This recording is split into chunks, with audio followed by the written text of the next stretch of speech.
Municipal హోంశాఖలను CM Revanth Reddy తన వద్దే ఎందుకు ఉంచుతున్నారో ఇటీవల జరిగిన ఎన్నికలు ఫలితాలతో అందరికీ తెలిసిపోయిందన్నారు బీఆర్ఎస్ నేత ఆర్ఎస్ ప్రవీణ్ కుమార్. తగిన సమయం ఇవ్వకుండా మున్సిపల్ ఎన్నికలు నిర్వహించారంటూ సెటైర్లేశారు. 36 మున్సిపాలిటీల్లో హంగు ఫలితాలు వస్తే వాటిని కాంగ్రెస్ పరం చేసుకుందుకు సీఎం రేవంత్ రెడ్డి కీలక ఆదేశాలు ఇస్తున్నారని, బీఆర్ఎస్ కౌన్సిలర్లను పోలీసులు బెదిరిస్తున్నారని ఆరోపించారు ప్రవీణ్ కుమార్.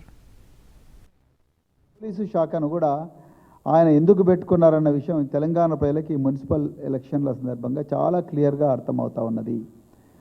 ఈరోజు నిజంగా రాష్ట్రంలో రేవంత్ రెడ్డి గారు ముఖ్యమంత్రిగా ఉన్న ఈ కాలంలో అసలు ఈ మున్సిపల్ ఎలక్షన్ల పరిస్థితి అయితే ఎంత విచిత్రంగా ఒక జోక్గా మారిందనేది ఈరోజు తెలంగాణ ప్రజలందరూ కూడా ముక్కు మీద వేలేసుకుంటున్నారు.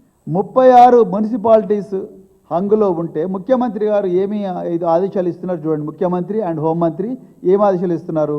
మీరు ఏమన్నా చేయండి, మీరు చేయాల్సిందంతా